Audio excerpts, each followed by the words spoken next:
આ તમામ બાબતો એવી છે કે જે ખૂબ મહત્વની છે। જ્યારે નોટાને લઈને વિગતો સામે આવી કે નોટાનો અધિકાર જનતા પાસે છે, જે કોંગ્રેસે વાત કરી, પરંતુ નોટાને લઈને આંધ્રપ્રદેશ કોર્ટે એક ચુકાદો આપ્યો હતો અને 2020માં આપ્યો હતો।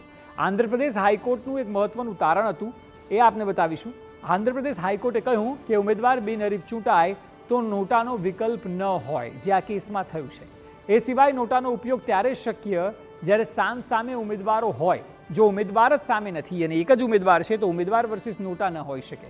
બિનહરીફ ચૂંટાઈને આવે તો નોટા માટેનો કોઈ અવકાશ રહેતો નથી। એટલે આંધ્રપ્રદેશ હાઈકોર્ટે 3 મુદ્દાઓ પર ધ્યાન આપ્યું। એક તો એ કહ્યું કે ઉમેદવાર બિનહરીફ ચૂંટાય તો નોટાનો વિકલ્પ ન હોય, નોટાનો ઉપયોગ ત્યારે શક્ય જ્યારે સામે ઉમેદવાર હોય, એકથી વધારે હોવા જોઈએ, અને બિનહરીફ ચૂંટાઈને આવે તો પછી નોટા માટેનો કોઈ અવકાશ રહેતો નથી। આ કેસમાં ઇલેક્શન કમિશન શું નિર્ણય લે છે તે આવનારા દિવસોમાં ખ્યાલ આવશે, પરંતુ 2020માં આવી જે ઘટના પર આંધ્રપ્રદેશ કોર્ટે કહ્યું હતું।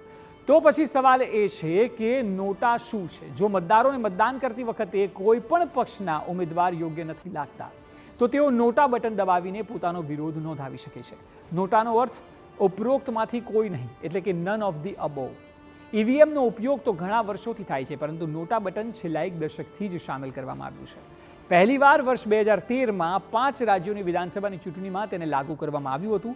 વર્ષ 2013 નોટાનો વિકલ્પ લાગુ કરીને ભારત વિશ્વનો 14મો દેશ બન્યો હતો। સવાલ એ છે કે દેશમાં નોટાની જરૂર કેમ પડી?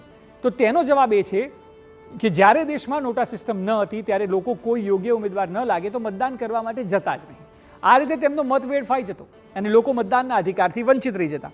આવી સ્થિતિમાં વર્ષ 2009માં ચૂંટણી પંચે નોટાનો વિકલ્પ આપવાના પોતાના ઇરાદા અંગે સુપ્રીમ કોર્ટ પાસે મંજૂરી માંગી। ત્યારબાદ નાગરિક અધિકાર સંગઠન પીપલ્સ યુનિયન ફોર સિવિલ લિબર્ટીઝે પણ નોટાને સમર્થન આપતી પીઆઈએલ દાખલ કરી અને વર્ષ 2013માં કોર્ટે આ બાબતે મંજૂરી આપી અને ત્યારથી લઈને 5 રાજ્યોની વિધાનસભામાં શરૂઆત થઈ, જે અવિરત ચાલી રહી છે। એટલે નોટાનો વિકલ્પ દરેક મતદાર પાસે ચૂંટણી વખતે હોય છે।